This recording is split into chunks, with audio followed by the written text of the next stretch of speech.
welcome, welcome. I know it's been a few days, but I got a moment to spare. So I got a moment to spare. Come on in, guys. Welcome to the live. I think today is what, the February is this 26th of February. So appreciate you guys being in here with me. So we're gonna be doing some transplanting today. And my rule of thumb for myself, typically when we talk about, your leafy greens, right? Whether we're talking collards, cabbage, kale, lettuce, you name it, right? So for me, my rule of thumb is I start the transplant once they have two true leaves, okay? So with most of these plants, they're going to start with two starter leaves, right? And then after that, they move on to your true leaves. So once I see each plant that has two true leaves is when I start the transplant. Now, this is a water jug that I have. So this is from some fertilizer I used some years ago, and you can see I've got holes on them, okay? And so I'm pretty resourceful when it comes to using things around the house to water the produce that we have. So again, got to be resourceful. You don't have to always go out and buy things. So if you're just coming in, please hit that thumbs up. Now, I have starter trays pretty much across this second level here, all the way down to the end. Okay, so I'm gonna go ahead and unravel. I'm gonna unravel this. I haven't looked in here in a while. So again, with these, I only watered them one time, and then I cover them up with this plastic. That way we can be resourceful and we don't have to keep watering, okay? So if you look here in the front, these are collards, okay? So it looks like most of them are on their second true leaf. So that tells me that it's time to start transplanting, okay? Now, again, these particular trays here they didn't come with sales because I don't know, the ones that I used here previously probably got beat up, but it is what it is. Okay, so what we're gonna do is we're gonna start with the cabbages. Okay, so it looks like they got about, some of them have two, but two true leaves is when I start to make transplants. Okay, so we're gonna start with the cabbage, and then we're gonna work our way down to the kale and whatever else it is we have under here. I don't remember everything in here. I've been planting here. I've been planting in the tunnel over there. So again, let's go ahead and get started. So I've got my second level, my second tier pots here, and we're just gonna go ahead and get started. So I'm gonna pull these out of the base there. You can see, look at those roots growing out the bottom. So they made nice tap roots. And so usually I like to keep a little bit of water in the tray underneath. That way they don't run into a drought, and then it forces the roots to go and look for water, and it'll find it in here. So that's how you grow nice, strong, healthy roots. Some people do that, some people don't. Whatever works for you works, okay? So now what I'm gonna do is I'm gonna scoop this up here, not all the way, maybe about halfway. And then I'm gonna pick this one here. Looks like the roots are pretty strong on it. Very carefully pull it out. It's got three of them here. Now these are cabbages. Okay, so I'm gonna just place it in here.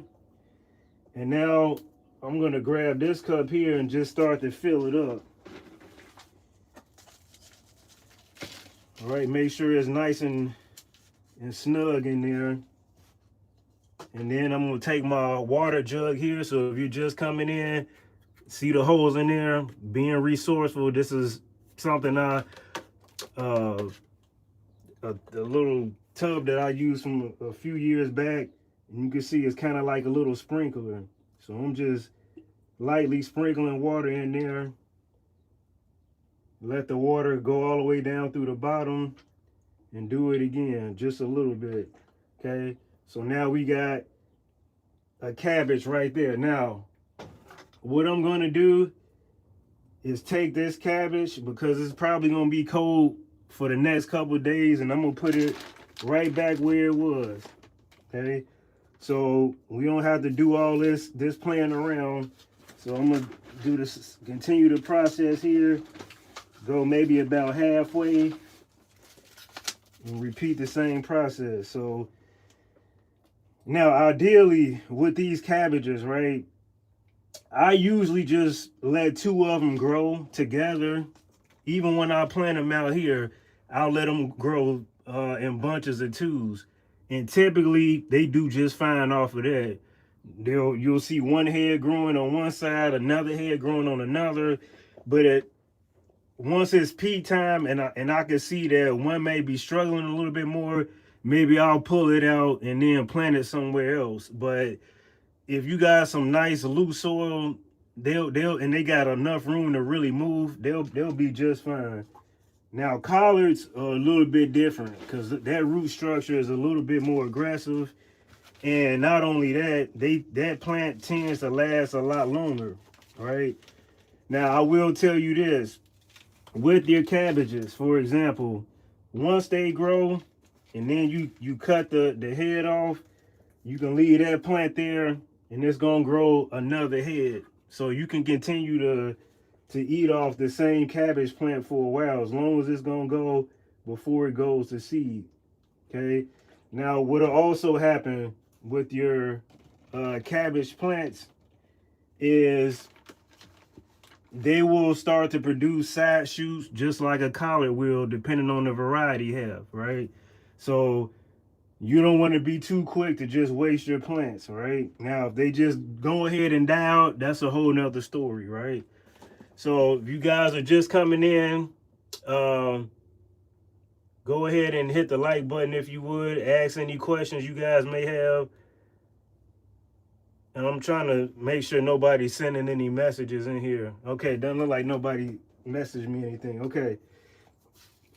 But yeah, you know, when it comes to these brassicas, even your broccoli, right? You're growing your broccoli, a nice head comes, you can chop the head off, and guess what? More heads are going to pop up.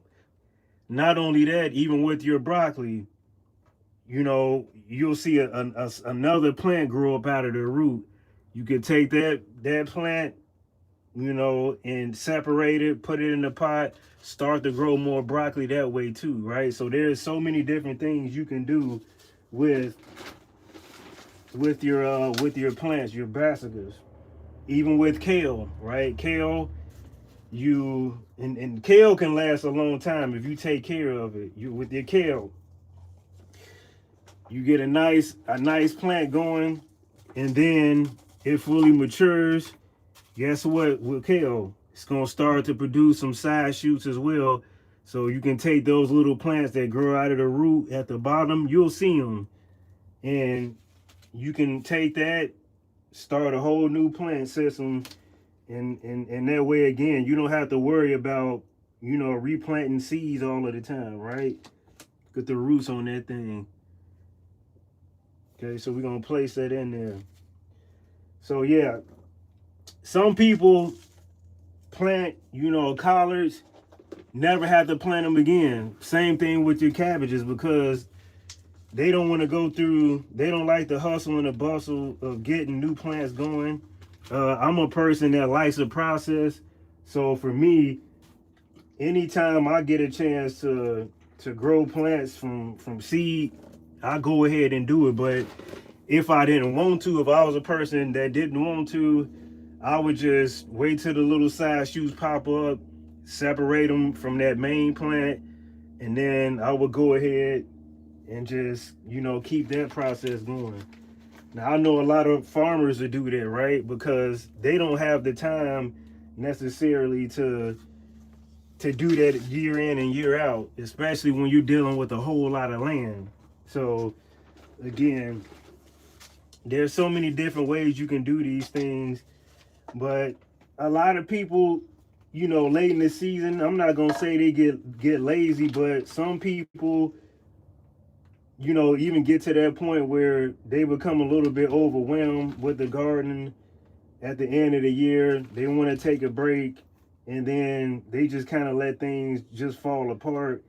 And then they start thinking when a new season start, like, man, I should have did this and that. So, you know, you'll learn what works for you. So if you guys got any questions for me, let me know in the comment section, and I'll answer any questions you guys have. So right now we've got 4 cabbage plants ready to go. We're gonna leave them right over here. And the reason why I have all my brassicas over here is because this is the east facing side here. So it's gonna get sunlight from about 7 in the morning to about noon, and then it starts to cool down. And so the fact that it's cool over here most of the day is fine, because these are cool weather crops, right? They can take cool weather.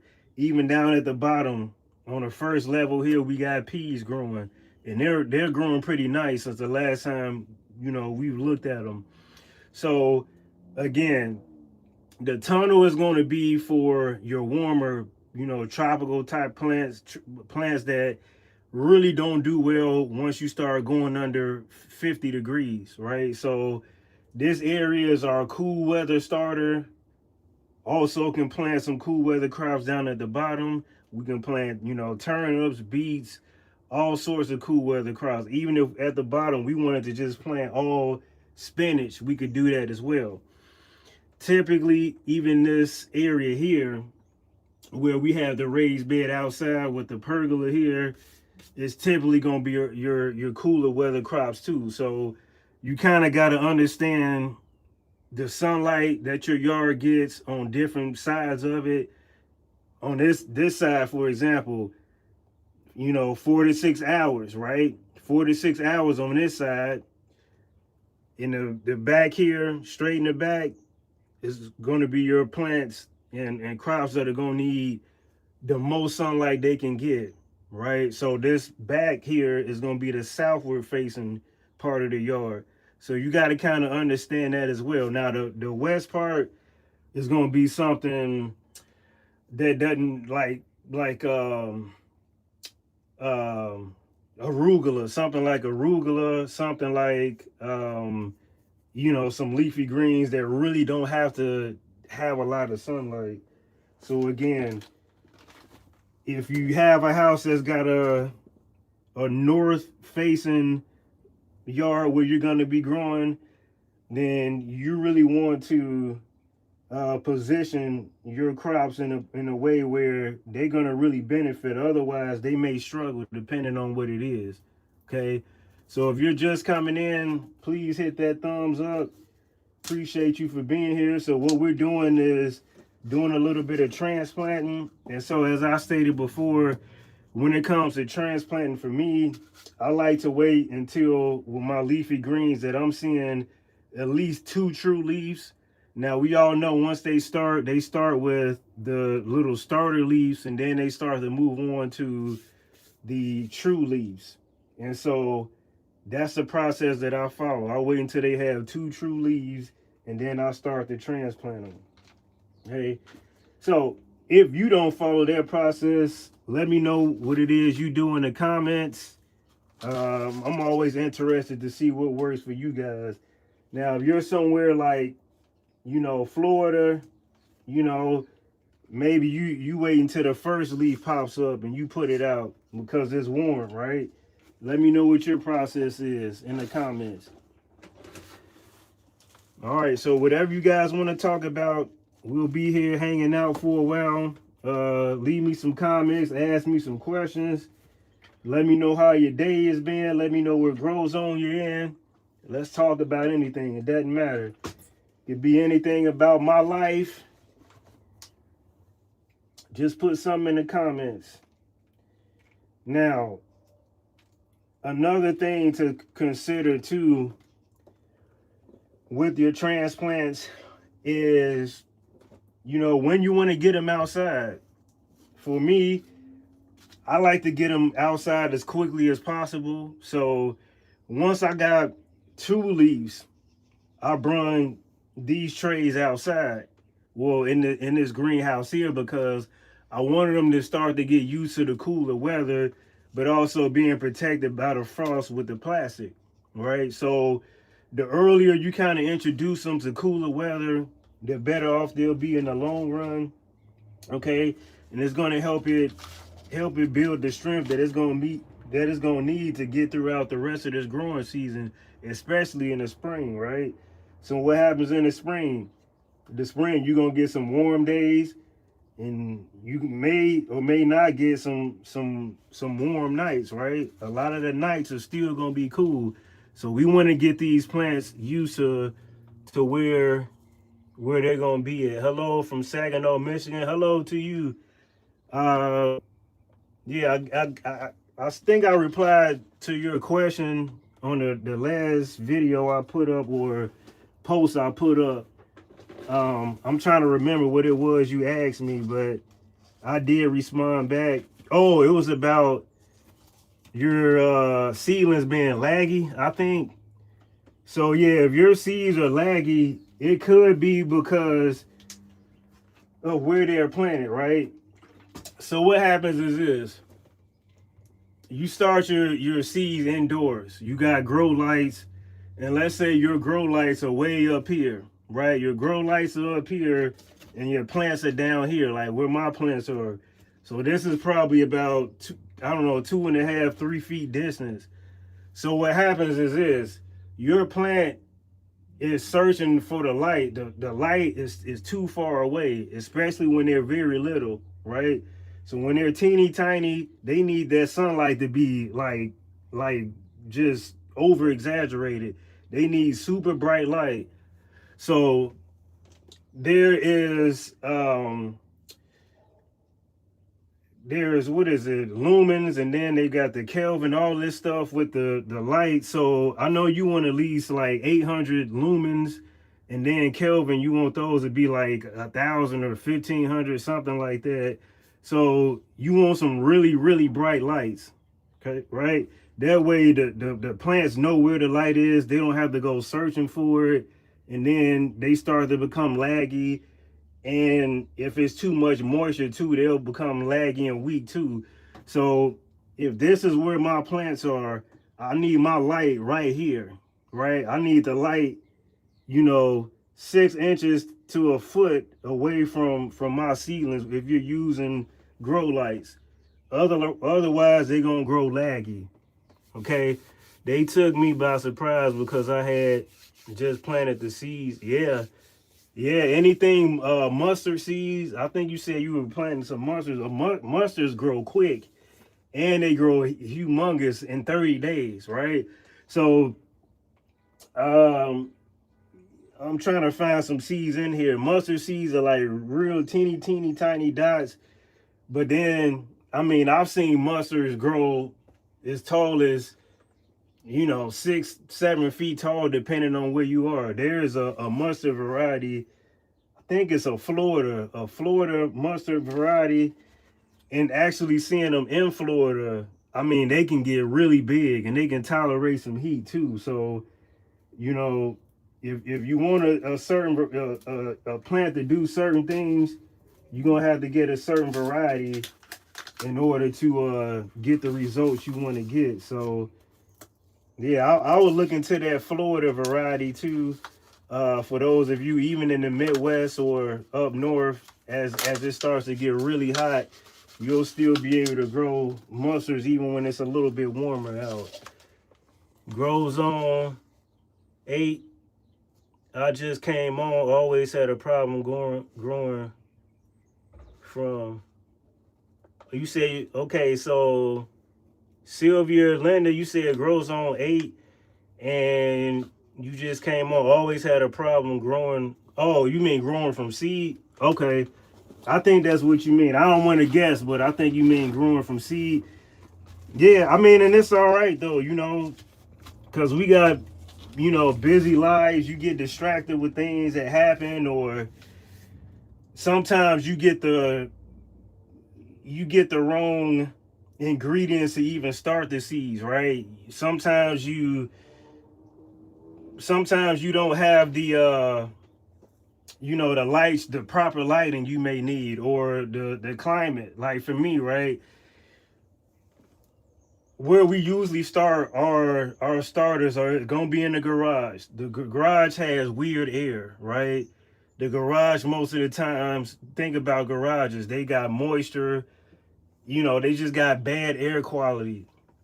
And so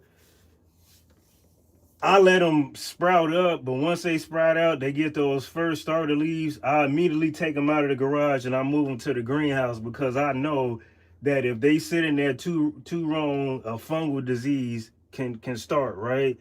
Because it's not getting the right air circulation. But in here, the starters are once they germinate, they gonna still get a little bit of light. They gonna still feel a little bit of cold, but then the air is gonna circulate in here too. So there's just so much that goes with it. Okay. You helped me. Oh yeah, that's what I'm here to do. Help.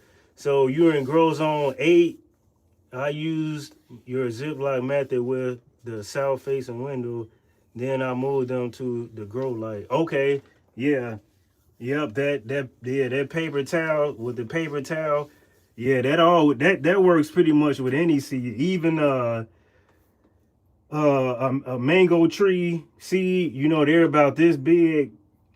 You can do that same method with that too. You can do that with most seeds. Then I move them to the grow light. Yeah. So yeah, you just got to be careful and not to damage the roots when you transporting them. But yeah, that's a good method to get started, especially if you want things to move quickly. Now it's gonna be more of a tedious task, but if you want things to move a little quickly, that's a good method to use. So at some point during this video, we'll go ahead, we'll check out what's going on in the tunnel. So yeah, not a whole lot going on in there. In the tunnel, we've got some basil starting to grow. We've got the pineapple we planted. We've got the sugar cane in there. We have lemon and orange trees that haven't popped up yet. And bok choy that I should have put in here, I put in there and they died off. They died off. They got hit pretty hard with some I don't know if it's I think they got hit hard with the extreme weather changes. Like bok choy is kind of funny. It likes cool weather, and anytime, at least where I am, you start going over 65, 70 degrees, it just acts weird. And I know we kind of let it be warm at sometimes in there, and I think it just didn't like the weather and they started to die off. So all right, so last year I used a milk container, very successful. Oh yeah, that's a good one. So that's the one where you kind of make it as like a little greenhouse. Yeah, I mean, I don't. It seems like the even 5, 6 years ago, the milk cartons were a lot thicker, more durable. I don't know. Now it seems like they starting to get a little cheap on the material, which I understand. As a company, you want to make money, but yeah, I think they used to be a lot more durable. But if I'm wrong on that, let me know in the comments. Now the question is, last year, what did you grow in your little greenhouse, your little milk greenhouse houses? I know things. So you said you were in grow zone 8. So if you're in grow zone 8, I mean, yeah, you really can get your garden started probably in it grows on 8, maybe like outdoors, probably January, the middle of January. Is that when you start to get things outdoors? Uh I mean, I remember when I was in Nashville, I think that was like 7A, 7B. And I kind of remember like getting things outside in January, and by the middle of February, it's like all that cold weather stuff kind of was done. But where I am now, yeah, you just never know. It can be May. You just never know how that's gonna work out. Last year I used a milk container. You're right, they were thicker. Yeah, yeah. So I mean, I'm not that old, but I do remember when they used to bring well, I'm old enough, I would say, where I was able to see the milkman. I would say that depending on where you were, right? So I remember when we had the milkman, we had the insurance man that would come. Um, so yeah, I was able to see some of that stuff, not just on the black and white, shows and movies. I lived to see that in real life. So I tell my kids that they think I'm super old, but I'm not. But you said I did my collars and marigolds in a milk container. Yeah, yeah. You know what? I put some seeds over in our strawberry patch. When was this? Towards the end of the last season. Maybe it was September, October. I put a bunch of seeds over there where our strawberries are. And I'm waiting on them to start to pop up. We probably won't see them pop up to maybe April, right when the strawberries will start to come. So the thinking there was maybe we can keep the pest pressure down a little bit, right? Because, you know, these animals are smart. They remember where things were the last season and they gonna come back, right? And like I say in these videos, there are certain animals that are in hibernation, but that don't mean they not sitting watching what you doing either. So, and even I think I told you guys when I planted the potatoes, I came back 30 minutes later and something had dug two of the potato seeds up. I don't know what it was. I don't know what it was that got me, but it is what it is. Okay, I have rabbits in my subdivision and they enjoy them before. Yeah, yeah, yeah. You gotta.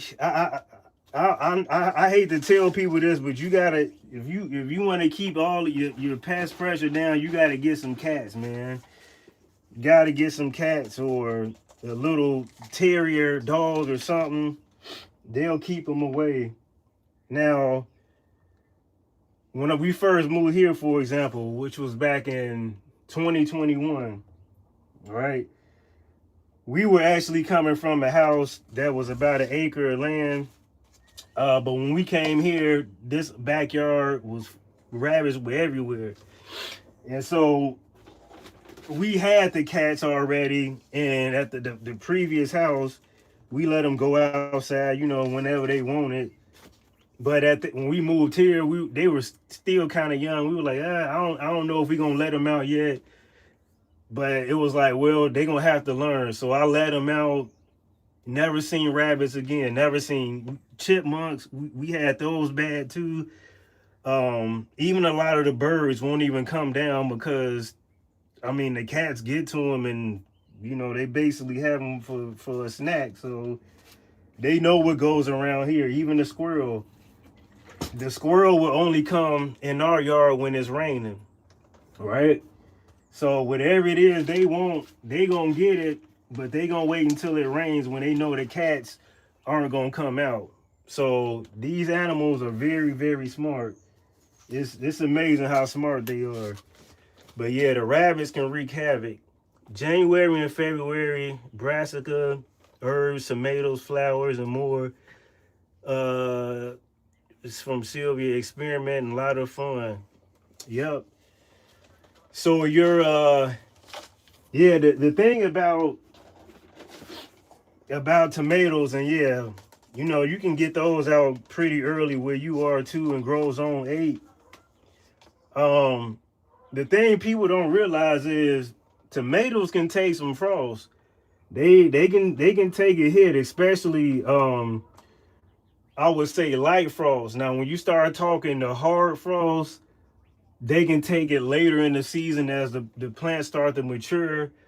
Um, you know, at its peak, they can take some frost. But here, for example, once we start going, I would say under 25 at night, yeah, the tomato plants are gonna start to die off.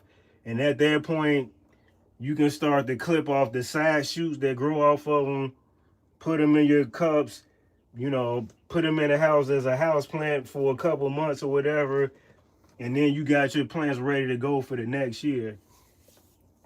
Uh says Gail, you said I let my in-laws lose on them rabbits. I'm watching you when you plant. I'm playing. Okay, yeah. See, this is what I'm talking about. We do this together. This is one of the reasons why I wanted to go live, right? Because you know, even for me, you know, I've been doing this for a while, and sometimes it's good, you know, just to have somebody right there with you, you know. Um, Especially when there's a lot to get done. So when there's a lot to get done, you know, sometimes even though you enjoy it, you can be sitting there thinking like, man, this is a lot of work to do. But as we're sitting here talking, time is going by, but things are getting done. Now, everything I need to get done today might not get done, but at least we getting somewhere, right? And so again, for those of you just coming in, I recycled this jug from, I don't know, a couple years ago. You can see I turned this into uh a little watering can. So again, you know, you don't want to be out here spending all this extra money. You don't have to. Now if you like stuff, I mean, hey, get what you want, but you don't necessarily have to buy anything. You can always recycle from the things you have. I mean, for me, yeah, I turn my milk jugs into watering cans as well. You know, I don't really care too much about how it looks. It just as long as it gets the job done. But every now and then, if I see something cool, I'll get it. But for the most part, I try to be as resourceful as possible. Um, Especially with how expensive things are getting. You know, that's one of the things that I've noticed is the price of things keep going up, but unfortunately, people's pay or they're not meeting it. You know, it's just like, yeah, a lot of people aren't able to keep up with inflation, right? Price of everything keeps going up. Their pay is still the same, right? And it's to the point now where people are having to get, you know, 2, 3 jobs, you know, multiple side hustles just to be able to survive. But I also think too that, you know, sometimes it depends on the lifestyle that you choose to live too, right? So for people that are more into the homesteading life, yeah, they work hard, but you got to think they're staying in good shape, they're eating good, they always have something to do, but they're not necessarily caught up in the cycle of this day-to-day rat race, right? So it just depends on what kind of life you want to live, you know? So, yeah, if you're just coming in, please hit that thumbs up. We are doing some transplanting right now. And these are leafy greens. So, again, my rule of thumb is once they get 2 true leaves that start to grow, at that point is when I'll start to transplant the leafy greens, right? So, your collards, your kales, your cabbages, lettuce, any leafy green. Once they get that second true leaf, that's when I start transplanting. So always interested to know what you guys' process. Do you wait until you see one true leaf? Do you just go ahead when you see the starter leaves? When do you start the transplant? Let me know in the comments. And so for those of you that are planting, as I'm planting as well, what are you planting right now? I'm interested to know what you're planting.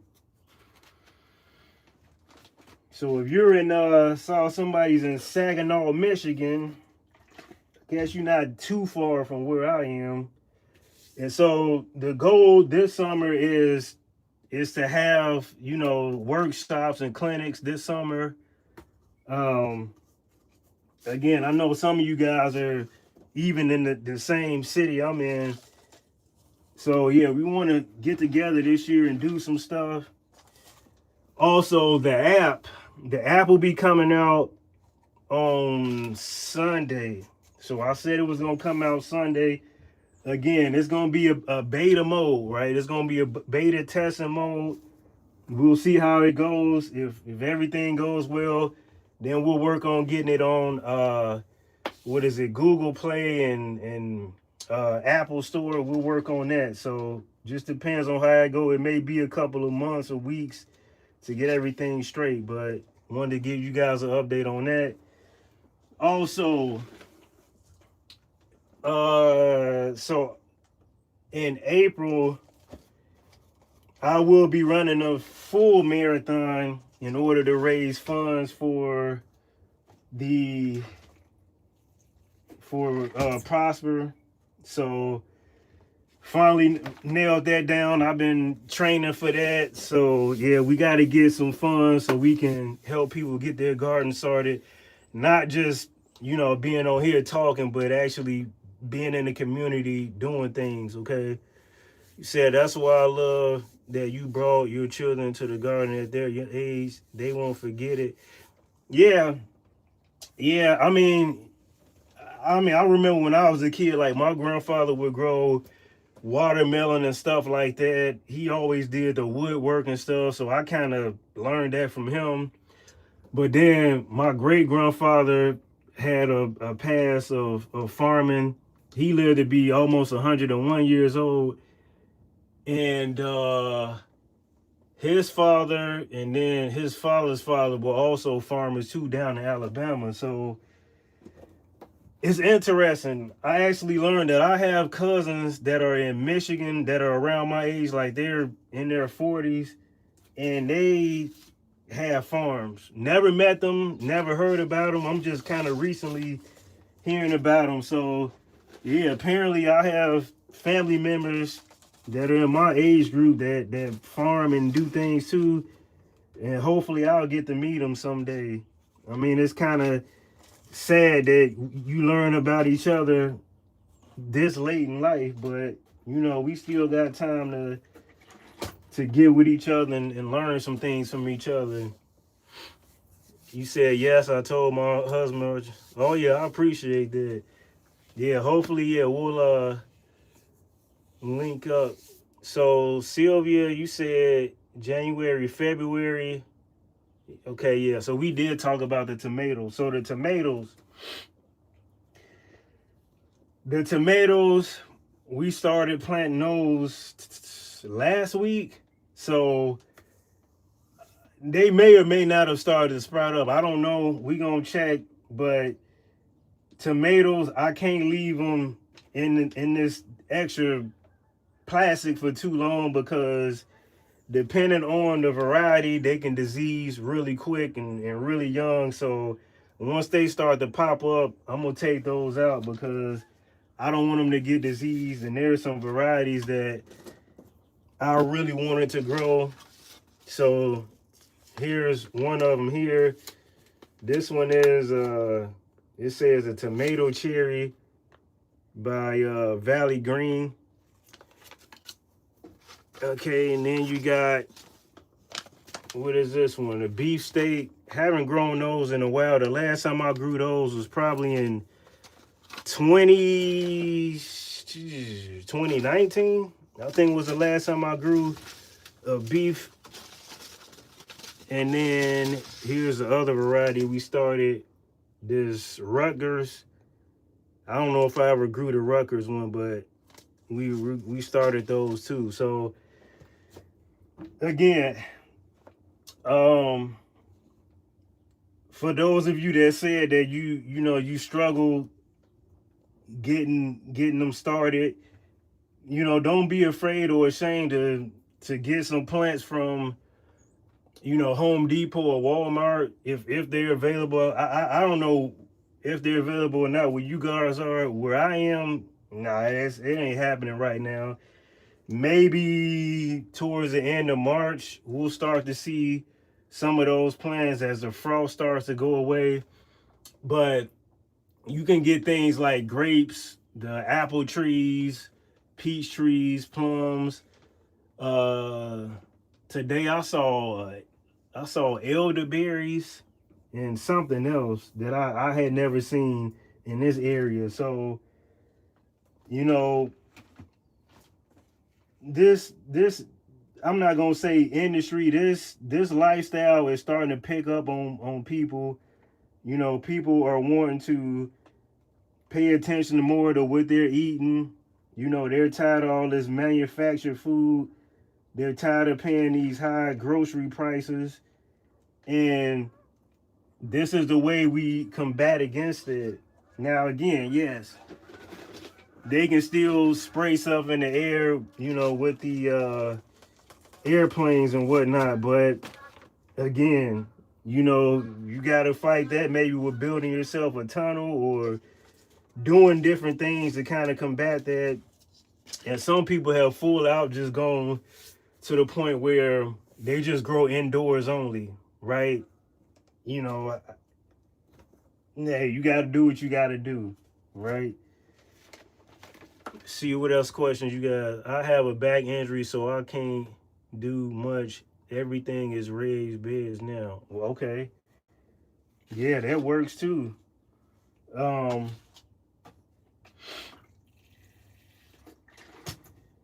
yeah, the back is you know, one of those areas that, you know, you got to be careful with. Even myself, I remember when I was 13 years old, and I think we were like a game away from making it to the Little League World Series, and I got hit in the back with the pitch. My back hadn't been the same since then. Um, I was in a bad car accident one time too, and it kind of, you know, reignited the issues I've had. And so every now and then, I would say maybe twice a year, if I'm doing something strenuous like helping somebody move or carrying heavy loads for extended periods of time, my back will just lock up. Like, I'll be walking and then it'll just lock up and I can't even move for a while. So I understand the back. Now, I don't know if it's to the degree where yours is, but yeah, you got to be careful with that back because, you know, that's what keeps us upright. That's what, you know, helps us keep walking. And we got to have that in line. So one thing I did learn about the back too, and this is not from my years of being a personal trainer or anything, but everything is almost connected in the back, right? So you talking about glutes, hamstrings, you know, calves, even your Achilles. It's kind of like everything is all aligned, and it could be one thing like a hamstring that's making your back hurt, or it could be a tight calf that can make your back hurt, right? So it's just so many different things that it can be. And I mean, for myself, the more I start to stretch, it seems like the tension on my back goes away. The more I work on strengthening my core, the tension goes on the core and away from the back. So another thing, sometimes it could be the mattress, right? A mattress can be something that agitates the back. I know for me it's like that, but yeah, that back is so you said, Gail, trying to grow a salad bar, all items are what go in. All items are what go in good salad. Okay, so yeah, gotta get, I don't know, for me, I like the onions in the salad. You got the tomatoes. Um, some people like radishes. I'll grow them, but I'm not gonna say I necessarily eat them all the time. But you know, your kales, I like a lot of leafy greens in mine, even the broccoli leaves as well. So Sylvia, you say I have 5 peach trees and all of them have peach borer. Whoa. All of them have peach borer. So are they all planted next to each other? Is that how you got them? So yeah, you might have to separate them and plant them on different sides of your yard. They probably can't just sit there bunched together because yeah, those borers they'll have a field day. So I would consider separating them if they aren't, put them in different sides of the yard. Um, yeah, that's the only way to kind of get things squared away there. What else? I know last year we had vine borer pretty tough with our pumpkin. So I think I planted 30, 40 pumpkin. No, maybe it was 50. And out of all of that, we only got 5 pumpkin because guess what? The vine borer got to those. So, you know, sometimes, yeah, you're not gonna have a great year with certain crops. So going forward with the pumpkin, I think I've decided to just grow them at different parts of the yard, right? So I may have 2 or 3 here, 2 or 3 back there, 2 or 3 on that side. I'm gonna have to spread it out because kind of like I did last year, I think I had 12 or maybe it was 14 of them in the same area. And yeah, the vine borer got to him, and I just couldn't do anything at the point that I saw it, right? Because you know the summertime comes, everybody's getting together. You may be doing some traveling and whatnot, and so yeah, once you start to get those attacks, you got to separate them off. Otherwise, it just makes it easier for them. They'll sit there and have a field day. I want to grow zucchini this year. So if you're in Saginaw, you probably about similar grow zone for me. I mean, zucchini grows so fast. So, I mean, I would say late eight. Zucchini, yeah, they don't really take frost too well. I would say a safe time for zucchini is gonna be probably late May.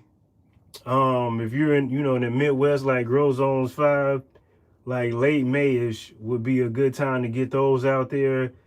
Cause you know, sometimes May can be cool, especially the first half of May. So I will wait till all that stuff goes away. All right. So Gerald Jones, I appreciate you. It says welcome to option 1. I appreciate you, Gerald Jones. That's all I can see. So I appreciate you. So that's gonna help somebody get a raised bed.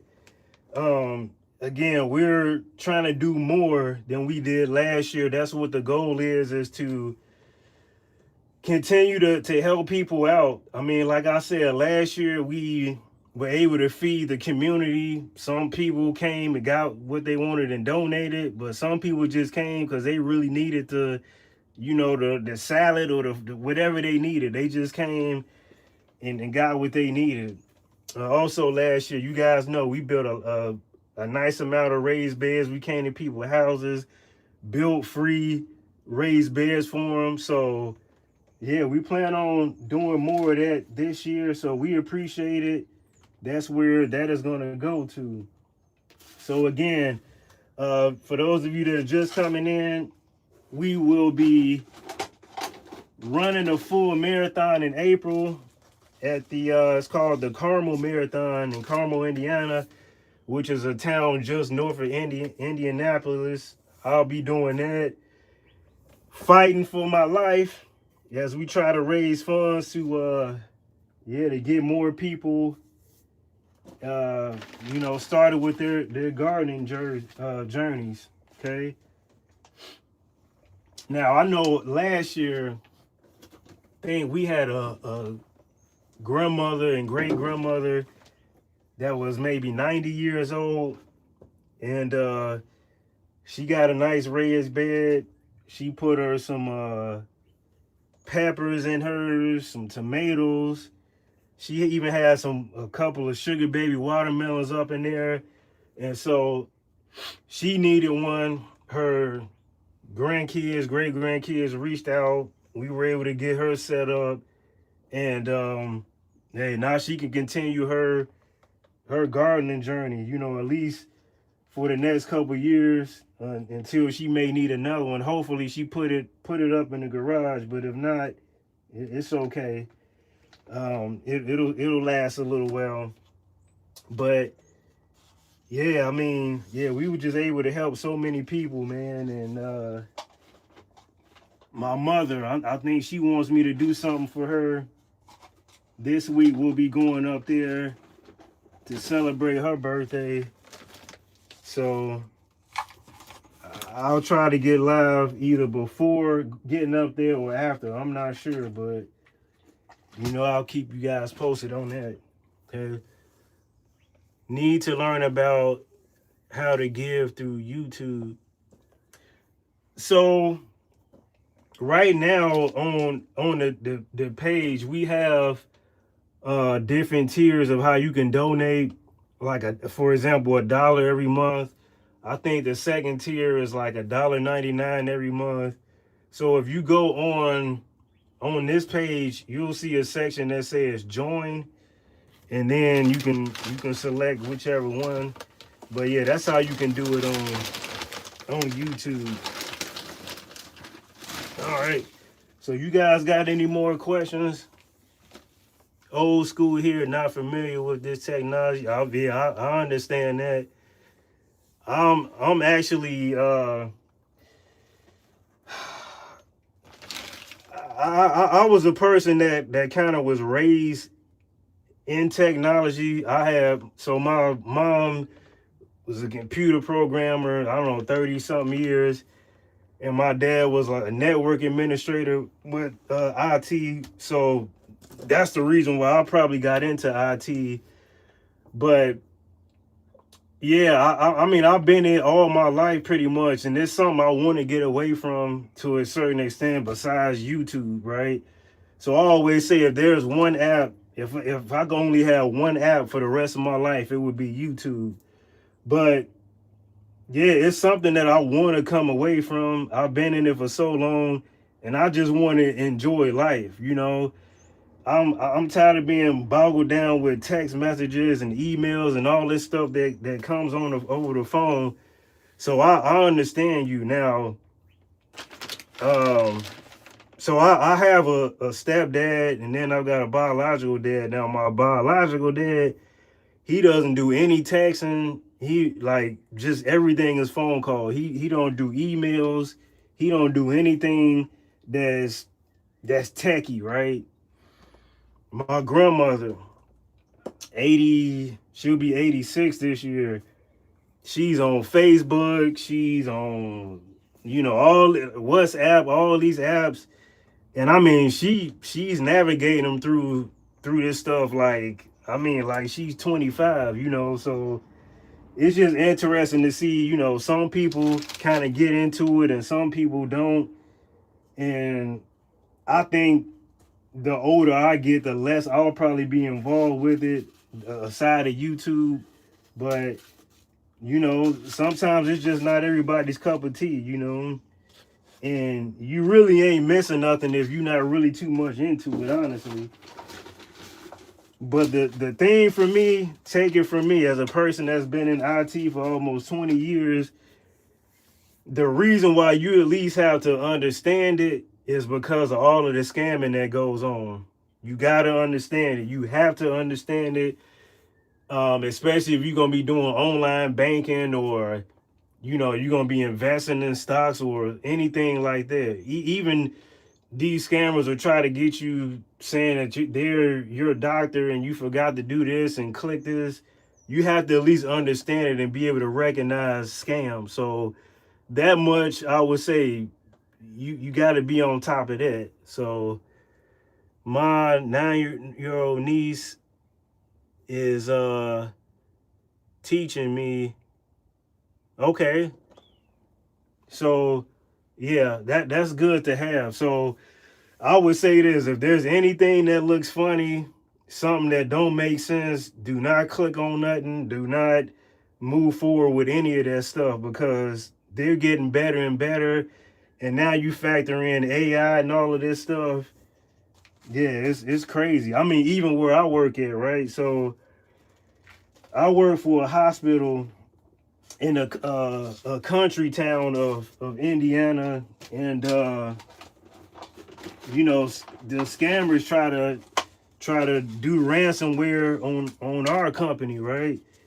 They try to get everybody through their corporate emails to get them to click on stuff. Hey, you know, this is Amazon. You forgot this in your card or something like that, and they'll try to get you. So just be cautious and protect yourself as best you can because these scammers, they don't want to do much. You know, a lot of them don't want to get up. They don't want to go to work. And so if they see you as an easy target, you know, they'll try to come after you. They'll try to come after anybody. So just be cautious of that at least. But I mean, there's positive things to it too, you know, like being able to, you know, do stuff like this. You know, for example, we're all hundreds and maybe thousands of miles away, but we're able to talk to each other, communicate, and we're able to get things done together. Sister Crown Culture High. So that's my wife, everybody. So if you ever thought about sister locks, this is the person to hit up. So Sister Crown Culture. I'll be in a little bit. Gail came in late. What are you planting? So these are some seeds that we started maybe, I don't know, 3 weeks ago. And so we're transplanting them over into their second level here. Okay. So these are collards right here. What we have here are cabbages. So you can see there's empty cells here. And that's what these are, cabbages. So the other ones here, I'm gonna let those kind of get a little bit more mature. And probably later today or tomorrow, I'll get these collards started. We got kale growing back here. So we got a lot going on. So let me move some of this stuff out of the way, and so we can see what's going on here.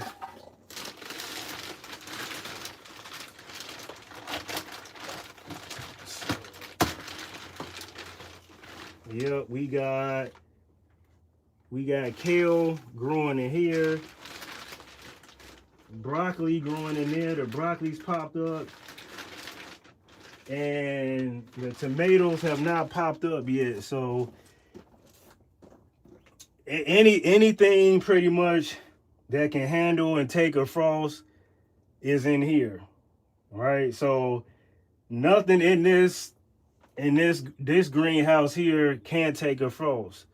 So again, I strategically put them here. It's gonna get the least amount of sunlight. It gets cooler at night. And now anything that can't take a frost, really, we putting them in that hoop house, right? So we're gonna take a walk over to the hoop house in just a second. So let me cover these back up, and we'll head over to the hoop house. I gotta make sure that gas heater is still moving in there because it's about to start cooling down, and I don't want nothing to get messed up over there. So let me go ahead and move this here. Let me put this over here.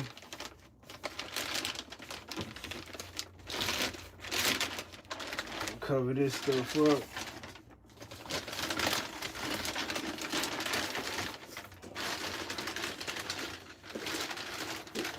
Cause I think we going down into the, I think the 30s tonight, maybe. So I gotta make sure I'll cover this up. But I mean, anything in here, even if we didn't cover it up, it'll be fine. So, all right, let's head over to the hoop house. The hoop house still needs a lot of work done to it, but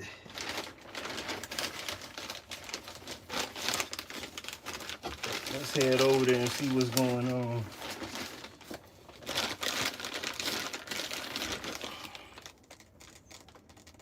All right, let's head to the hoop house. Let me grab this thing here. All right. So hopefully, yeah, this connection stays intact.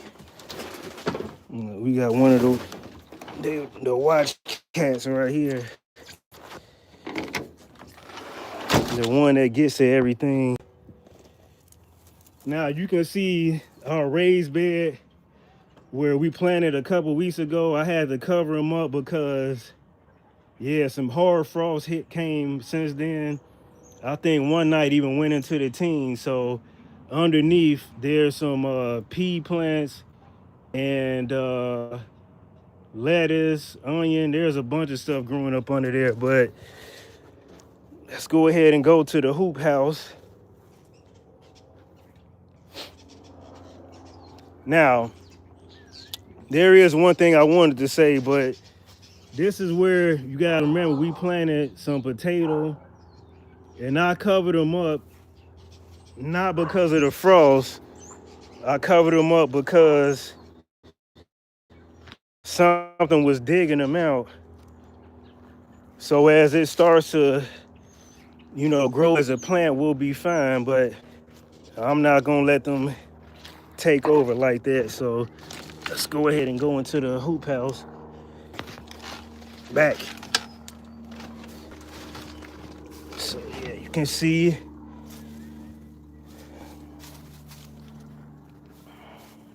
So this is the gas heater we have.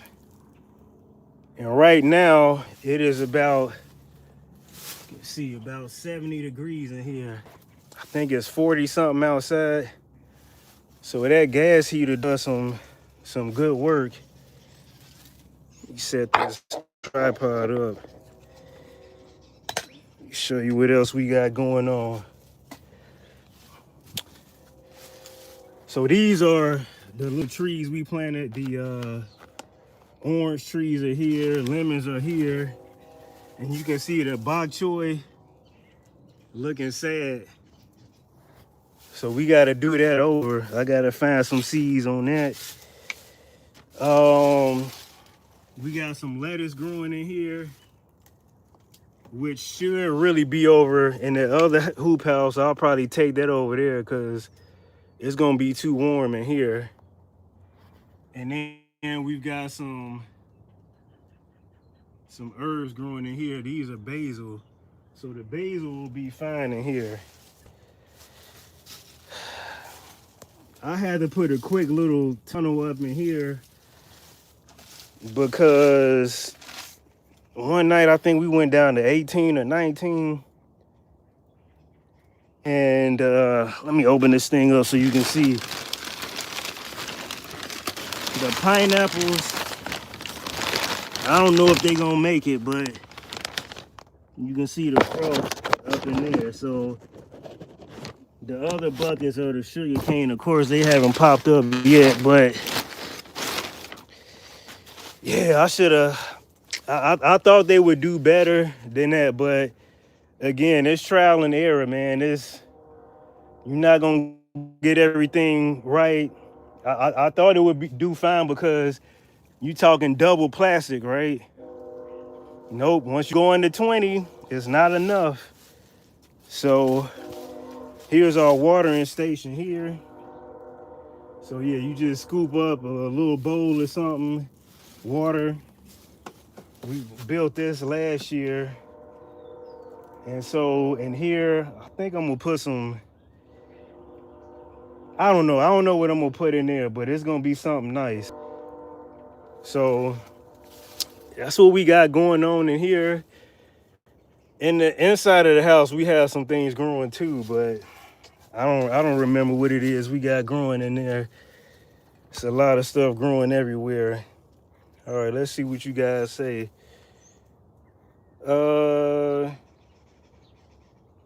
Sister Crown, will you have a meal? Sister Crown, will you have a meal planning space here? I'm working on changing how I prepare my meals. Yeah, she does the hair. She's doing she'll be doing the training, personal training. She's gonna be a nutrition specialist. So yeah, she puts together all our meals in here. So I grow it, she cooks it. I think that's a good deal. So you guys got any questions for me? Anything you guys want to talk about? Change this thing to this electric one. Anything you guys want to talk about? I'm working on. I want to make sure I didn't miss anybody's questions. All right, let me turn this one off. Any questions, guys? Working on changing how I prepare my meals. Yeah, I think the biggest thing, is staying away from that salt as much as possible. I think that's the biggest thing for us, keeping that sodium down, keeping our sugar down and stuff like that. I think that's the biggest thing for us, and that's one of the reasons why we got the sugar canes, because we want to start to have our own sugar. We want the natural sugar, and although yes, you can, there is a thing of doing too much sugar cane, from what I understand, but at least we have it control in our own hands, if that makes sense. So, all right, you guys got any questions? Any questions? Let me know in the comments. Any questions? We're gonna start to wrap this up. All right, guys, I'm gonna go on and get in here, hang out with the family, and I'll see you guys soon. I appreciate you guys.